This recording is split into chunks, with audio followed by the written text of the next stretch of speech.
नमस्कार मंडळी, वात्रटायांमध्ये आपलं सहर्ष स्वागत. मी संजीव शाळगावकर. संसदेचं हे अधिवेशन आणि विशेषतः हा आठवडा प्रचंड गाजला आहे. त्याचं कारण असं आहे की मुस्लिमांसाठी जो वक्फ बोर्डाचा कायदा आहे त्यामध्ये मोठे फेरबदल सुचवलेत या मोदी सरकारनं. एकूण 40 बदलाची विधेयकं पेंडिंग आहेत आणि त्यावर सध्या चर्चा धुमाकूळ सुरू आहे. हा कायदा येऊ नये असं अनेक विरोधकांना वाटतं, कारण त्यांना उगीचच वाटतं की मुस्लिमांच्या काही स्वतःचे जे हक्क आहेत, त्यांचे अधिकार आहेत, त्याच्यावर मोठी गदा येईल. पण असं काही नाही आहे. ते पटवून देण्यात आता सत्ताधारी कसे यशस्वी होतात आणि ते हाणून पाडण्यात विरोधक कसे मशगूल होतात हे या आठवड्यात पाहणं अतिशय रंजक ठरणार आहे.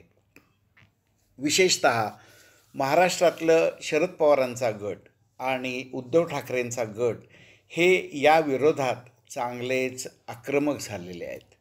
ऐका तर ही आजची पार्श्वभूमी. काँग्रेस तर विरोधी आहे, त्यात काही वेगळं सांगायला नको.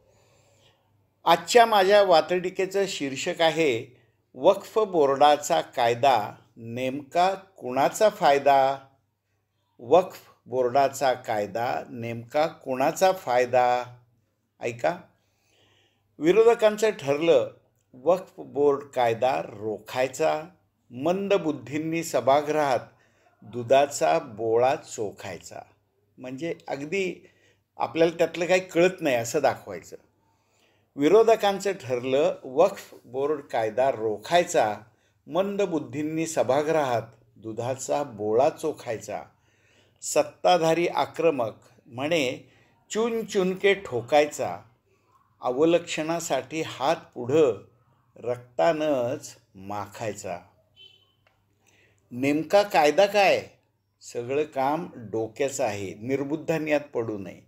नेमका कायदा काय? सगळं काम डोक्याचं आहे.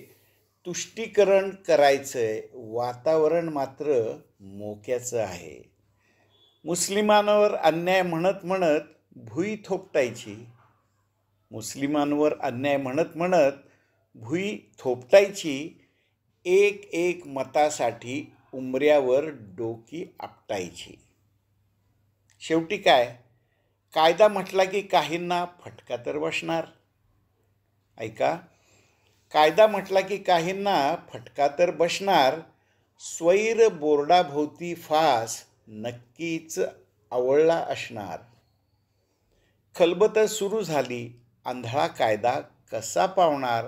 मुख्य मुद्दा आहे. खलबत सुरू झाली, आंधळा कायदा कसा पावणार? समान नागरी कायद्याच्या चाकांवर देश कधी धावणार? तर मंडळी, ही होती आजची माझी छोटीशी वात्रटिका. आपण देत असलेल्या प्रतिसादाबद्दल प्रथम धन्यवाद. वात्रटिकेला लाईक करा, मित्रांना इतर ग्रुप्सवर शेअर करा आणि सगळ्यांना सबस्क्राईब करायला सांगा. चला तर उद्या भेटूया अशाच एका छानशा वात्रटिकेसह. मनापासून धन्यवाद.